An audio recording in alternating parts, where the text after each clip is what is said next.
Eu quero refletir, pensar com vocês nessa noite no tema superando as ansiedades da vida.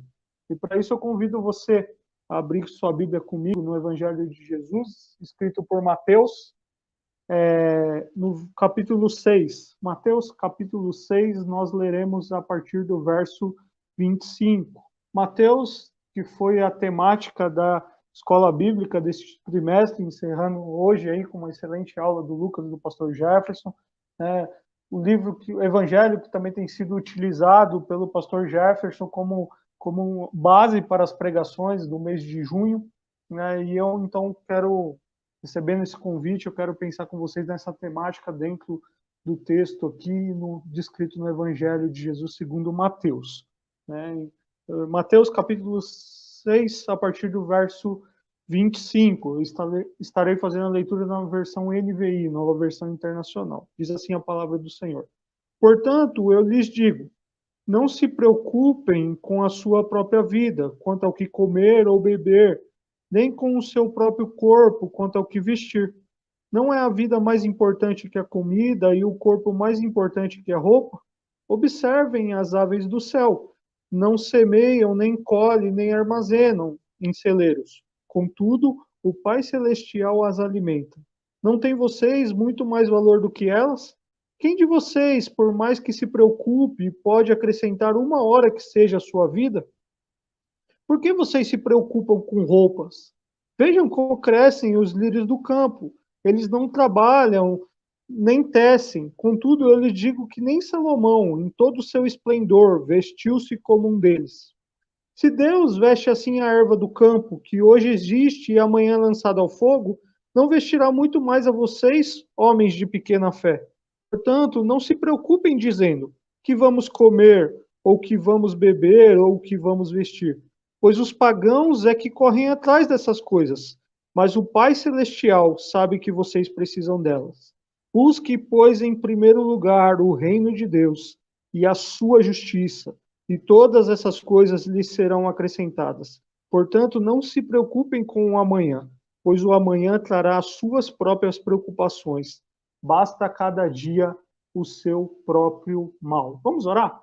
Pai, nós te agradecemos por esse momento aqui, ó Pai, obrigado porque nós podemos estar juntos, mesmo que distantes, mas juntos com o mesmo propósito de adorarmos o teu santo nome. Pai, a tua igreja reunida nas casas, ó Pai, nesse momento, ó Pai, cultuando ao Senhor, ó Pai, através de louvores, ó Pai, engrandecendo o teu nome, como cantamos aqui, e agora nós queremos ouvir a tua voz, ó Pai, fale aos nossos corações.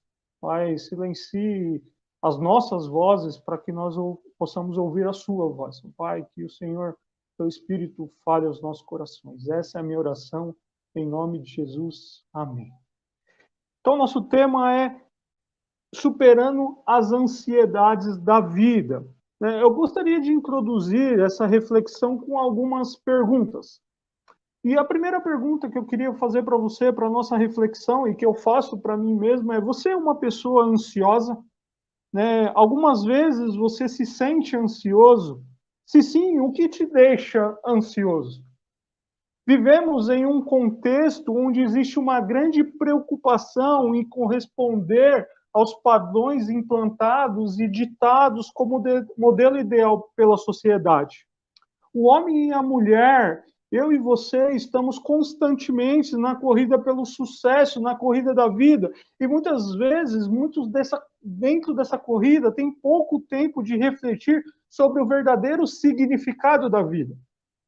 A nossa sociedade, ela é urgente, ela é rápida, ela é ansiosa. As pessoas estão sempre com as suas mentes muito agitadas, intolerantes, impacientes e estressadas. Queremos tudo muito rápido, né? O computador, o Wi-Fi, o celular, as respostas, muitas informações, tudo nós queremos de uma forma muito ágil, né? Os relacionamentos, eles são muito intensos, né? Muito conhecimento de pessoas nas redes sociais, enfim, mas muito superficiais e muitas vezes descartáveis, né? Pouca profundidade. Parece-me que essa geração ela está sempre inquieta e ansiosa por alguma coisa. Inclusive, alguns especialistas denominam a ansiedade como o mal deste século.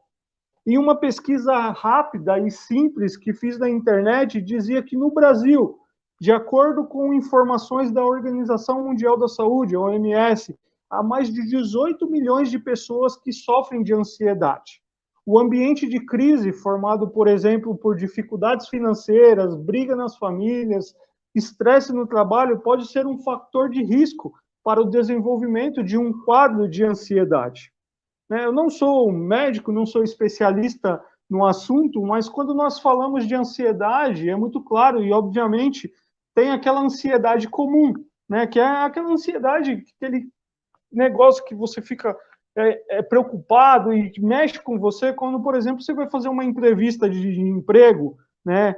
Quando você está na expectativa de uma viagem, por exemplo, você sente isso. Quando você tem uma prova na escola, né? Aquela semana de prova que você está tenso, você está preocupado, mas é uma ansiedade passageira, né? E tem a ansiedade que é patológica, que é denominada o transtorno de ansiedade, né? Quase tudo vira, quando existe esse transtorno, né, e a pessoa está sofrendo disso, quase tudo vira motivo de preocupação exagerada e contínua. Obviamente, esse tipo de ansiedade, suas causas e tipos precisam ser estudados e diagnosticados por um especialista. Mas eu quero ressaltar que, além deste contexto em que vivemos de uma sociedade urgente, rápida e ansiosa, a vida neste mundo terrivelmente quebrado pelo pecado é repleta de grandes desafios. Passamos por dias difíceis e que nem sempre estamos preparados para lidar com os momentos turbulentos em que nos cercam. Algumas vezes a preocupação, a ansiedade geram em nós uma grande angústia. Nos sentimos sufocados e com muito medo do amanhã. E podemos, então, dentro desse contexto de ansiedade, nessa introdução, pensar também na ansiedade como algo de característica espiritual, que é marcada por uma excessiva preocupação com a vida, com o amanhã, deixa-se de viver o presente e passa-se a pensar no futuro estando no presente, né? E que é uma preocupação marcada por incredulidade, por falta de fé e por falta de confiança nas promessas de Deus.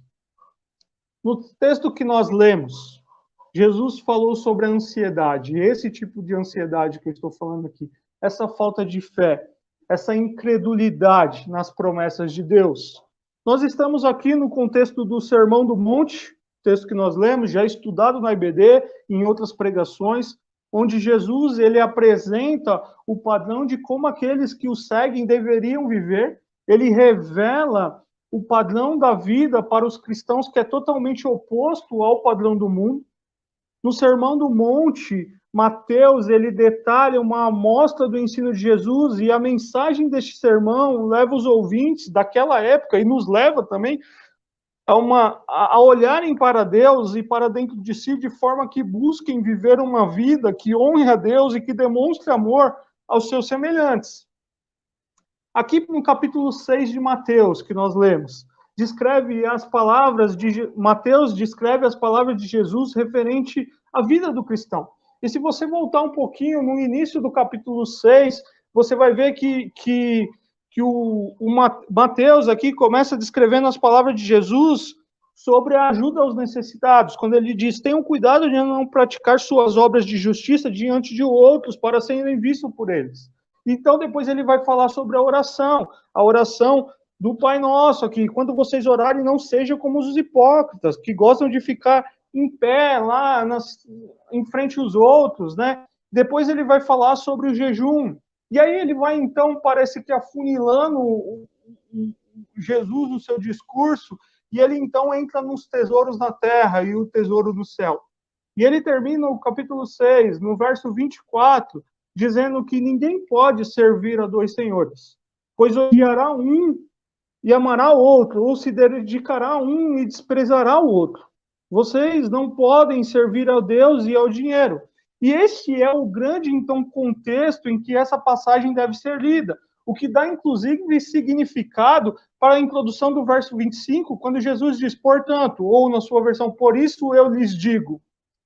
Os ensinamentos de Jesus nesse capítulo e a conclusão de que não é possível adorar a dois senhores ao mesmo tempo, Deus e ao dinheiro,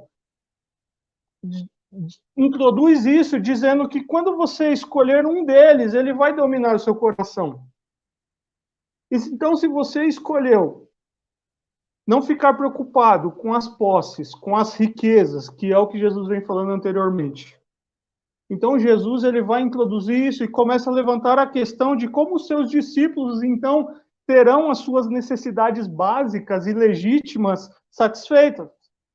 Por isso, Jesus vai então dizer no verso 25: portanto, eu lhe digo, não se preocupem. Talvez na sua versão, não andeis ansiosos, não ter aquele sentimento de apreensão, de aflição, de preocupação, que pode ser tanto uma preocupação por algo desnecessário, quanto uma preocupação excessiva por algo legítimo. Não se preocupem com o quê? O que Jesus nos diz aqui? Com a sua própria vida, quanto ao que comer ou beber, nem com o seu próprio corpo, quanto ao que vestir. Não é a vida mais importante do que a comida e o corpo mais importante do que a roupa?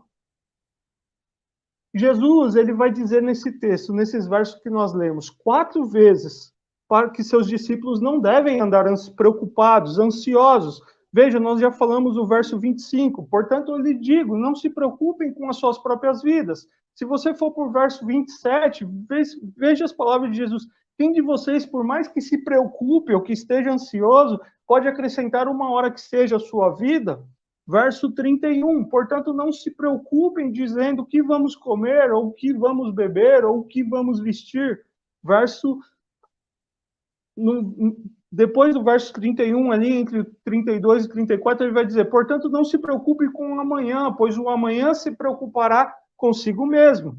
Jesus deixa muito evidente que a preocupação e a ansiedade, ela é inútil, ela é desnecessária. John Piper, um autor no seu livro Graça Futura, ele diz, falando sobre esse texto, pesquisando, lendo um pouco, descreve que nesse texto Jesus está dizendo que a raiz da ansiedade é a fé inadequada, ou falta de fé, ou seja, falta de confiança nas promessas de Deus. E ele diz assim, quando a incredulidade passa a ter o domínio do nosso coração, um dos efeitos é a ansiedade. A raiz da ansiedade é a desconfiança em que tudo prometeu nos dar em Jesus. Eu quero extrair algumas lições desse texto para nós, para como superarmos, então, a ansiedade da vida.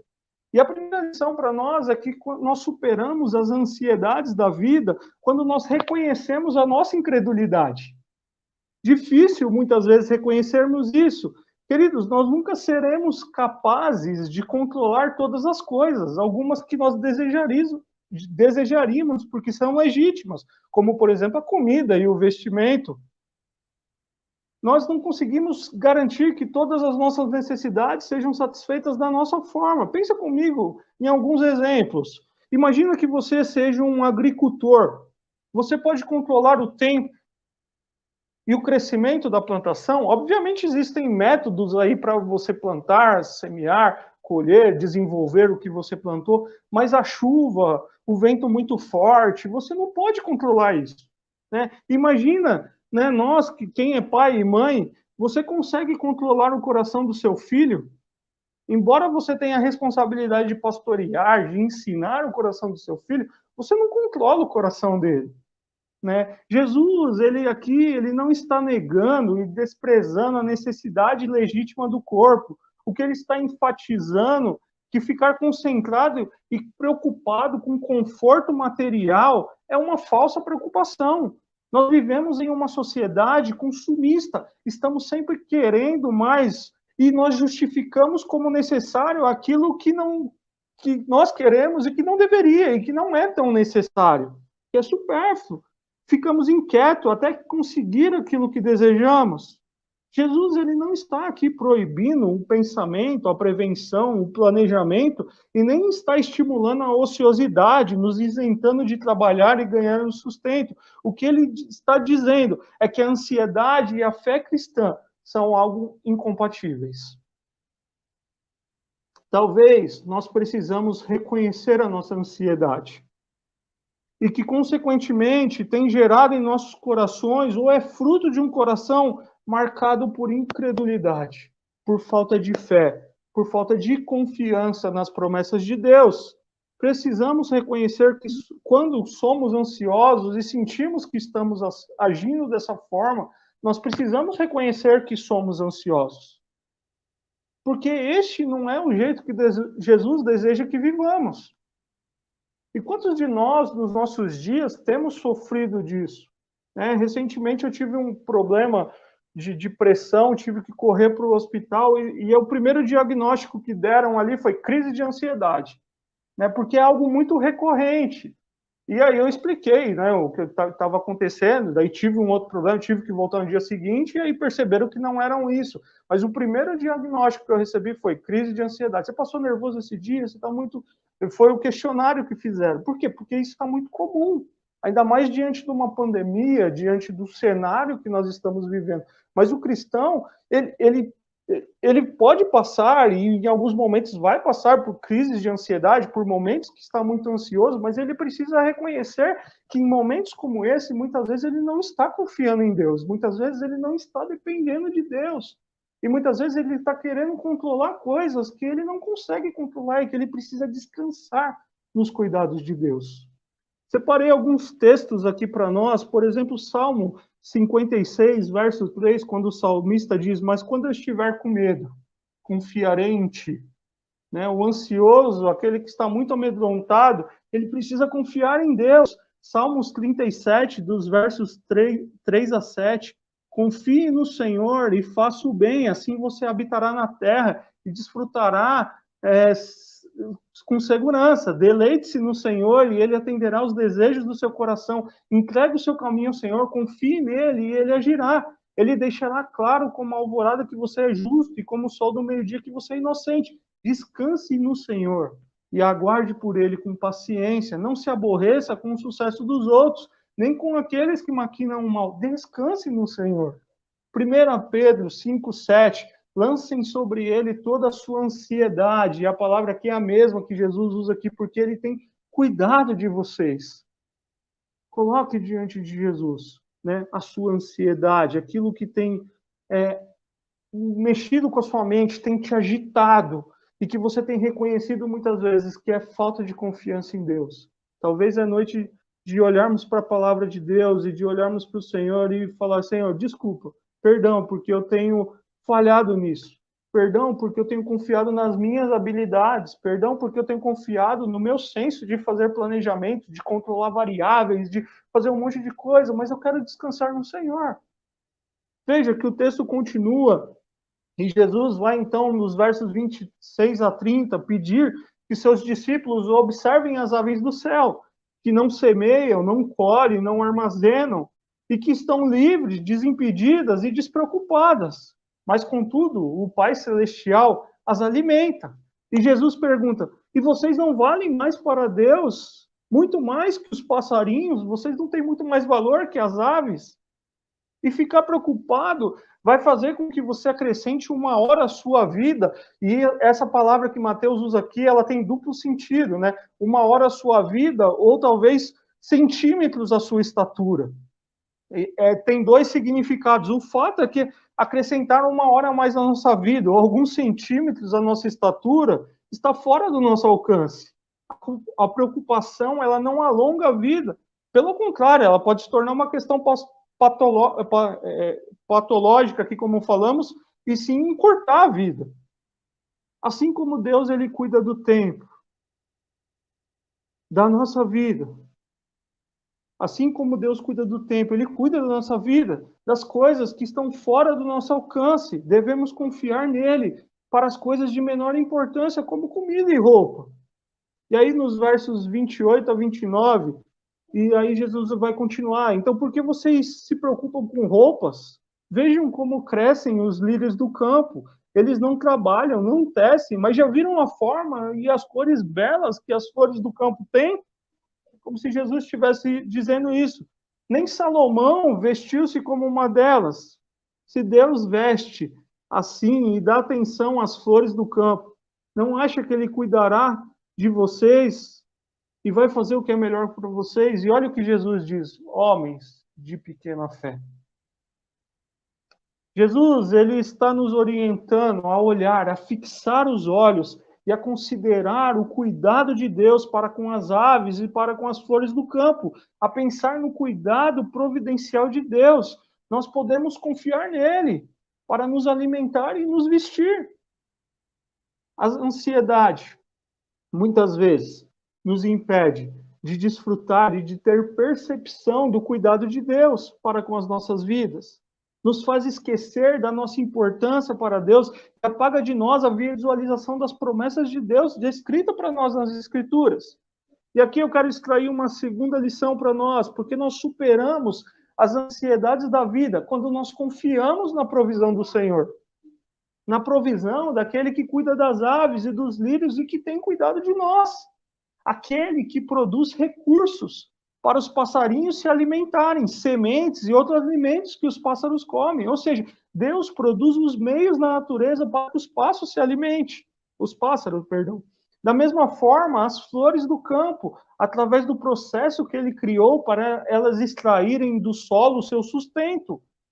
Deus, ele nos dá os meios, os recursos, e usar esses meios, esses recursos, não diminuem a nossa fé em Deus, pelo contrário, é confiança na provisão do Senhor, porque ele tem dado para nós meios e recursos para nós trabalharmos, para nós nos alimentarmos, para nós nos vestirmos. Talvez, nesse momento, para você possa estar mais escasso, talvez possa estar faltando o trabalho, mas qual foi a vez que faltou um alimento? Talvez não era um alimento que você queria, mas na sua mesa não tem faltado, porque Deus tem suprido. Né? Talvez você não tenha se vestido das roupas que a sociedade tem imposta, você vê nos comerciais de televisão, mas não tem faltado roupa para você se vestir.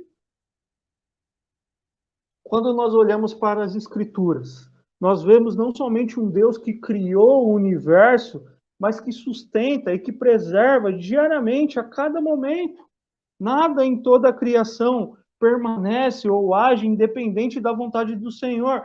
Deus não cria e simplesmente diz, partiu, fui, foi embora. Ele sustenta constantemente a criação que ele criou. Esse Pai Celestial, ele conhece todas as suas necessidades. Ele não fica observando indiferente de longe, ele se importa. Ele sabe a melhor hora e a forma de agir. Por isso, confie na provisão do Senhor. Nós queremos que as coisas deem certo do nosso jeito.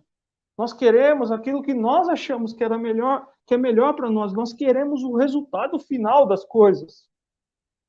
Mas eu tenho aprendido na minha vida e tenho falado sobre isso, que muitas vezes são nos processos que Deus está nos moldando e trabalhando em nós, e nos fortalecendo, e nos ensinando a reconhecer a nossa incredulidade e a confiar na provisão dele. Talvez é entre o início e o final daquilo que você deseja, que você acha que Deus ele vai agir somente quando ele te der, e você vê o resultado final. Ele não está presente só aqui, embora ele se importe com o resultado final. Ele está presente em todo o processo, trabalhando nas etapas, em cada fase da sua vida e da minha vida. E por que então ficamos tão inquietos? Sabemos disso e por isso nós precisamos reconhecer diante dele e falar, Senhor, perdão, porque muitas vezes eu estou muito inquieto. Eu quero as coisas do meu jeito. Eu quero na minha hora. Eu quero da minha forma. Mas eu quero nessa noite, eu quero, através da sua palavra, aquilo que o Senhor já tem me ensinado, a aprender a depender do Senhor. Né? Abraão ouviu o chamado de Deus e Abraão demorou 20 e poucos anos lá para receber a promessa de Deus se concretizando na sua vida. E ele aprendeu a depender da provisão do Senhor. O povo no deserto aprendeu a depender da provisão do Senhor. E quantas vezes nós não queremos depender da provisão, porque nós achamos que temos o controle de tudo. E aí vem exemplos como esse que Jesus dá para nós. Você pode adicionar um dia na sua vida, você pode dar alguns centímetros na sua altura, então descanse. Olha lá para as aves, olha para os lírios do campo e observe como Deus tem cuidado deles. Esse é o mesmo Deus que tem cuidado de mim, que tem cuidado de você. E o texto continua E os versos 31 a 34 te diz que confiando na provisão do Senhor. Então não se preocupe dizendo, confiando na provisão do Senhor, foi o que eu que adicionei aqui dentro do meu raciocínio. Mas não se preocupem dizendo o que vamos comer, ou o que vamos beber, ou o que vamos vestir, pois os pagãos é que correm atrás dessas coisas. Mas o Pai Celestial sabe que vocês precisam delas. E aí Jesus vai concluir dizendo esses versos, dizendo que correr atrás dessas coisas é a ambição dos gentios, daqueles que não têm Jesus, daqueles cujas as ambições estão focadas em coisas materiais. Os cristãos, eles não correm atrás dessas coisas. Eles não ficam preocupados, ansiosos com essas coisas, com coisas materiais, porque eles sabem que tem um Pai Celestial que sabe todas as coisas, inclusive sabe que precisamos dessas coisas. O cristão, ele busca coisas e ele foca a sua vida em coisas de valores espirituais. Né? E ele pode, sim, ser bem-sucedido no seu trabalho, ter posses, mas o seu coração não está nisso. Ele não fica ansioso com isso, porque ele busca coisas de valores do reino de Deus. E aí Jesus vai dizer, então, por isso, vocês busquem em primeiro lugar o reino de Deus e a sua justiça, e todas essas coisas lhes serão acrescentadas. Em vez de buscarem coisas materiais, uma vez que sabem que essas coisas, comida, bebidas e roupas, nossas necessidades materiais, lhes serão acrescentadas, os seguidores de Jesus, aqueles que escolheram servir a Deus, lembra do verso 24? E não as riquezas, ao dinheiro, eles devem buscar primeiro o reino de Deus e a justiça de Deus. Terceira lição para nós. Superamos as ansiedades da vida quando o nosso foco é o reino de Deus. De forma muito simples, reino de Deus aqui é o governo específico sobre o seu próprio povo, né? Que ele mesmo inaugurou a sua igreja, onde Jesus é reconhecido como rei, e que começa na vida de qualquer pessoa, quando ela se humilha, ela se arrepende, ela crê, ela se submete, e ela nasce de novo. O reino de Deus é Jesus governando o seu povo. E a minha pergunta para você e para mim é: ele tem governado a minha e a sua vida? Que ele seja nessa noite, naquilo que ele já tem te falado, o seu Salvador, mas que ele seja também o seu Senhor, aquele que reina sobre a sua vida. Que a nossa preocupação seja que o nosso Deus reine em nosso coração, que ele habite, que ele domine ali, que ele tenha o único domínio sobre a nossa vida. Que ele seja o único desejo, a nossa alegria, o nosso amor, onde nós estivermos, anunciando esse reino de Deus. Buscar o reino de Deus é concentrar-se nos valores espirituais, é proclamar Cristo como Rei, para que as pessoas se submetam à sua soberania. É um desejo interno que vai alcançando todas as áreas da nossa vida, casamento, família, trabalho, estilo de vida. Então nós buscamos em primeiro lugar, porque o nosso foco é o reino de Deus, é viver a vida em Cristo Jesus, onde Ele nos mandar.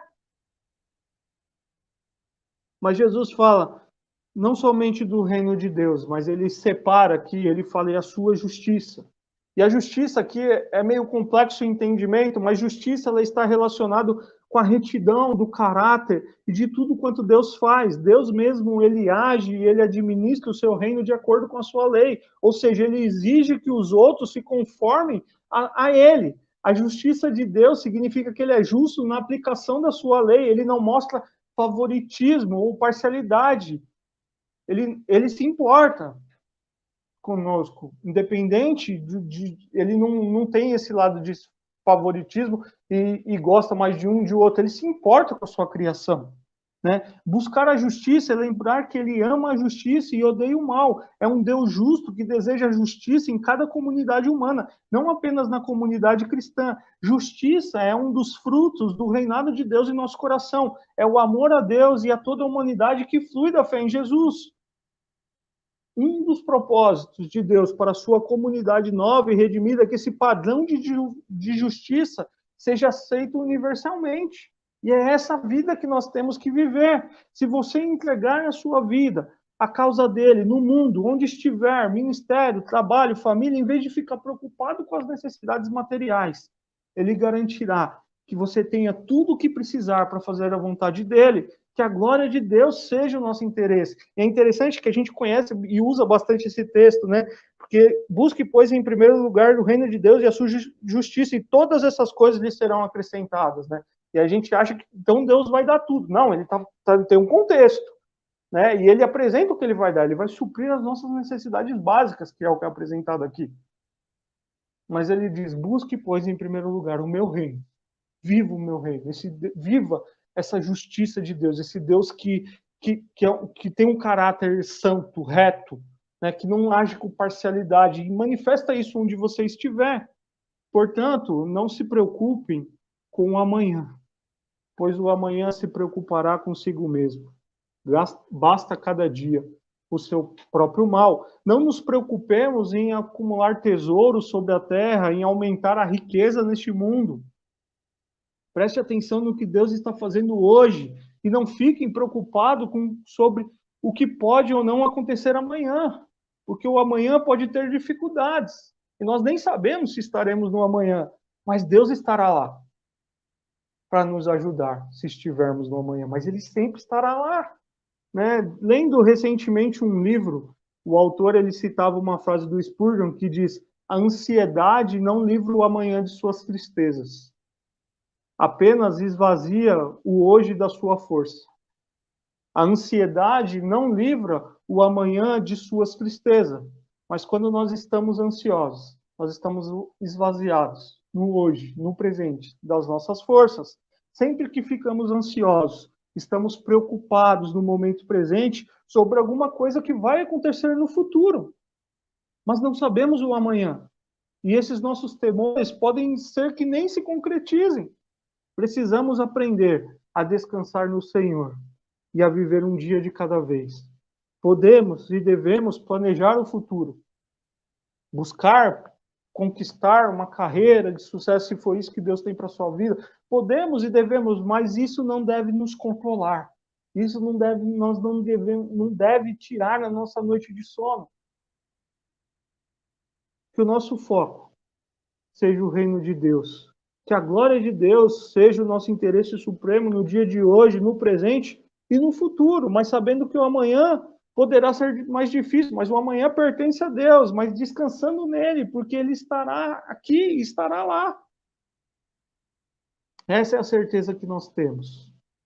Eu quero caminhar para a conclusão e te lembrar que nós superamos as ansiedades da vida. Essas são as lições que eu extraio para nós desse texto. Quando nós reconhecemos a nossa incredulidade, homens de pequena fé, estão muito preocupados com muitas coisas, estão muito ansiosos, né? Vocês estão sufocados, vocês estão presos nessas coisas. Isso tem te enforcado, né? Precisamos reconhecer que muitas vezes tudo isso é nossa falta de fé em Deus. Precisamos confiar na provisão e no cuidado do Senhor. É Ele que tem cuidado de nós, Ele criou e Ele sustenta a sua criação. E que o nosso foco seja o reino de Deus, a glória de Deus, onde estivermos. Grande parte das nossas ansiedades surgem da imitação de um estilo de vida, de uma sociedade que não confia no Senhor. Precisamos, então, reconhecer a nossa incredulidade, a nossa falta de fé, e com a graça de Deus, buscar força para Ele nos auxiliar na nossa pequena fé. Que possamos confiar nesse Deus que tem cuidado de nós, e que a cada dia da nossa vida possamos viver esse reino de Deus com fé nas promessas de Deus descritas nas Escrituras. Que possamos desfrutar da graça de Deus oferecida em Cristo Jesus, o nosso Salvador, como nós estudamos na IBD hoje de manhã, e com Lucas e com o pastor Jair. E o nosso Senhor, aquele que quer reinar sobre as nossas vidas. Que nessa noite o nosso coração se dobre diante do Senhor e fala: Senhor, perdão porque eu tenho andado muito ansioso. O Senhor sabe que meus dias não têm sido fáceis. O Senhor sabe que a minha vida não tem sido muito fácil, né? O meu trabalho está com muita coisa difícil, né? Essa pessoa doente, essa perda que eu tive por conta dessa pandemia ou por um outro motivo. Mas eu quero confiar no Senhor. Eu quero descansar no Senhor. Eu quero sentir essa paz que o Senhor coloque em nossos corações através do Teu Espírito para que eu possa descansar no Senhor. Para que eu possa olhar para as aves, né? Que essa semana a gente possa olhar para uma ave ali, não que essa é a ordem aqui, mas que a gente possa olhar e falar, poxa, que legal, Deus cuida dos pássaros. Né? Que a gente possa olhar para as flores do campo e falar, nossa, Deus tem cuidado dela, e Ele cuida de mim. E eu posso descansar nele, porque Ele sabe aquilo que eu preciso. É que nós possamos nos aquietar e ouvir a voz de Deus dizendo, busque, pois, em primeiro lugar o reino de Deus.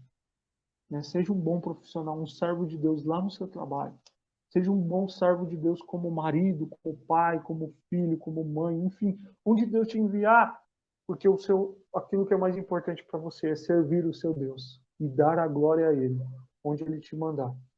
E Ele vai acrescentar as suas necessidades básicas, porque Ele sabe que você precisa. Nessa noite, a gente possa ouvir a voz de Deus dizendo, descanse, aquiete o seu coração, está muito ansioso, você está muito preocupado, né? Você precisa se prostrar diante de mim, entregar essa dor diante de mim, entregar esse medo diante de mim, né? Procurar especialista, sim, se seu caso for patológico, como nós falamos na introdução, mas reconhecer que você depende de um Deus e que Ele tem sustentado a sua vida e que Ele cuida de você. Vamos orar, pedindo que Deus nos ajude a reconhecermos a nossa falta de fé, a confiar na provisão dele e a viver focados no reino de Deus, onde ele nos enviar. Pai, nós te agradecemos por essa noite, pela tua palavra, ó Pai, por esse momento de reflexão, ó Pai, um texto tão profundo, ó Deus, um texto que mexe conosco, porque ao mesmo tempo que ele é simples nas suas aplicações, ele é profundo naquilo que o Senhor quis passar ali, ó Pai. E para os nossos dias não é diferente, porque hoje nós temos vivido numa sociedade ansiosa. Talvez nós, nesse momento, estamos ansiosos por coisas que irão ocorrer nos próximos dias, ó Pai. Talvez a nossa ansiedade é fruto da nossa falta de fé no Senhor, Pai. Em querer controlar todas as coisas, em querer ser o Senhor de todas as coisas, mas que nessa noite o nosso coração possa se dobrar diante de Ti e dizer que o Senhor é o nosso Senhor. O Pai, talvez a nossa ansiedade é por falta de confiança ou de se atentar para aquilo que o Senhor tem feito em nossas vidas. Obrigado, ó Deus, porque o Senhor tem cuidado de nós. Obrigado, ó Pai, porque o Senhor tem nos dado o alimento. Obrigado, ó Deus, porque o Senhor tem nos dado o que vestir. Obrigado, ó Deus, porque o Senhor tem nos dado, além disso, que como igreja nós podemos servir outras pessoas que estão com dificuldades nesse momento, ó Pai, e o Senhor tem suprido as necessidades dela através da tua igreja. Ó Deus, que nós possamos viver o teu reino. Ó Deus, reino esse manifesto em Cristo Jesus, ó Pai, e que Ele seja o nosso Senhor todos os dias. E onde nós estivermos, nós possamos viver para a sua glória. E que nós possamos mostrar esse Deus que é santo, que é justo, que é reto e que chama pessoas para si, que vai de encontro a essas pessoas e mudam as suas histórias, ó Pai. E que nessa noite, ó Pai, nós possamos nos prostrar diante do Senhor e falar, Senhor, perdão. Perdão porque eu estou muito agitado. Mas eu quero sair daqui com a certeza que o Senhor tem cuidado de mim. Eu quero descansar no seu cuidado. Ó Deus, me ajude na minha pequena fé. Essa é a minha oração. Em nome de Jesus. Amém.